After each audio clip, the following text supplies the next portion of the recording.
Hello and welcome to CTN Community Update for Friday, April 28th. This week, the Anoka School Board made the decision to move forward with a school bond referendum this fall. If approved by voters, the money will be used to build new elementary schools in both Blaine and Ramsey, as well as fund improvements at all existing schools in District 11. At Coon Rapids High School, which is the oldest building in the district at 54 years, some noticeable changes would occur. Proposed plans call for moving the main entrance to the east, closer to the auditorium. A second high glass enclosure would be constructed at the entrance to the cafeteria, which leads to the field house. The changes allow for better security, as the academic areas can be closed off from the auditorium and field house for after-school and weekend activities. There would also be new classrooms, a media center upgrade, and expansions to both the cafeteria and weight room. Coon Rapids schools are the model for buildings that have served us very well. They're good structural buildings, but they just need a lot of improvements and upgrades, and we want to make them really attractive and safe places for our kids for the next 15, 20 years. Citizens in District 11 will have an opportunity to review the plans at community meetings taking place at all 5 high schools in mid-May. The school board must decide on the referendum questions and dollar amount by the end of June. Then voters would get their say at the ballot box on Tuesday, November 7th. Plans for a new elementary school on the campus of the National Sports Center are moving forward. Late last week, the Blaine City Council approved the final plat for the project, which will be located near the intersection of 105th Avenue and Davenport Street. The Spring Lake Park School District is planning to construct a pre-K to 4th grade elementary school. Groundbreaking is set for late May. More than 600 students are expected to be served by the school when it opens in the fall of 2018. The National Sports Center is inviting the public to a town hall meeting next week. It will take place on Tuesday, May 2nd at 6 p.m. in the Grand Hall inside the Welcome Center. The meeting is part of a master planning process underway at the Sports Center and will look to identify future needs, challenges, and opportunities presented on the 26-year-old campus. Residents are also invited to take a survey online. Just head to the National Sports Center's website for more information. The Coon Rapids Fire Department is teaming up with the American Red Cross to help save lives.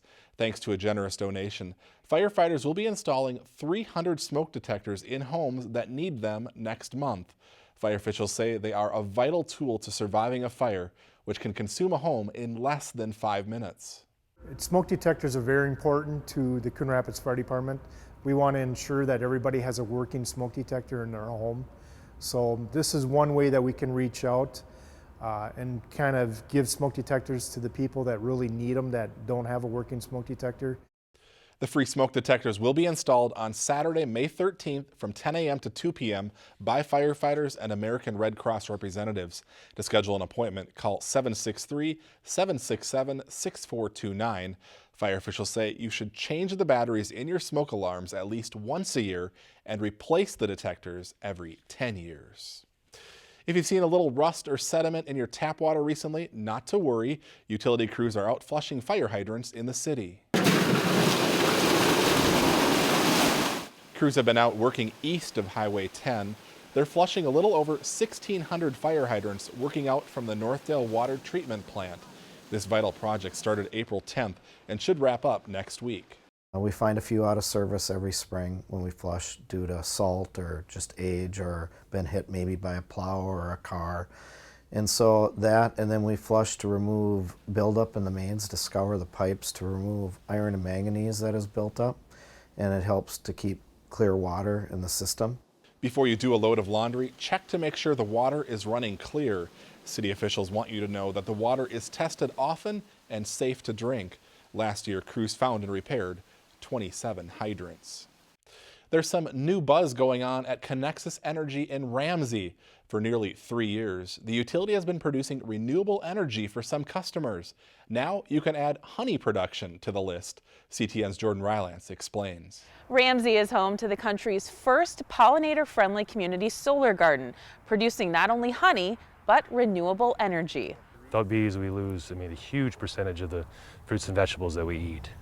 Following Minnesota's adoption of a law and statewide standard for pollinator-friendly solar, Conexus Energy's solar garden was scored well above the level required, calling it an exemplary pollinator habitat. The solar garden will now be home to 15 colonies of honeybees, specifically brought in to pollinate plants and flowers and produce honey.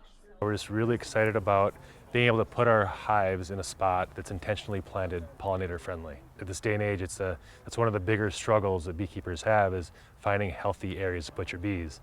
This solar garden is capable of producing millions of honeybees. That honey will then be given to Conexus Energy solar subscribers. For CTN Community Update, I'm Jordan Rylance. A portion of the honey produced will be named SolarWise Honey, recognizing Conexus Energy's successful community solar garden program.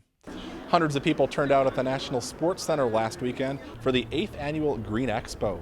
Local businesses showcased their products and services to help residents live a more earth-friendly life. In addition to booths, several electric cars were on display, along with a tiny house.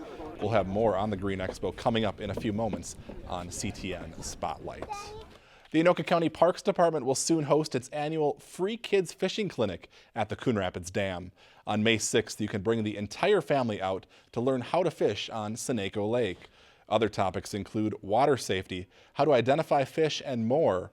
All equipment is provided, and kids will also receive a goodie bag of fishing-related gear. The County Parks Department gets some help from service organizations like the Kiwanis Club. The Kiwanis Club does all of the casting into Seneca Lake. We also do knot tying for those people who want to learn how to tie a fishing knot. And we also bring in our Bikes for Kids trailer for any bikes. And then we also do all the registration. Again, the Kids Fishing Clinic is coming up on Saturday, May 6th from 9 a.m. to noon at Seneco Lake. No pre-registration is required. All participants will receive a hot dog and chips for lunch, courtesy of the Coon Rapids Lions Club. And let's hope it warms up a little bit by next weekend for those kids. That's going to do it for us today. Thanks for watching. We'll see you back here again next week.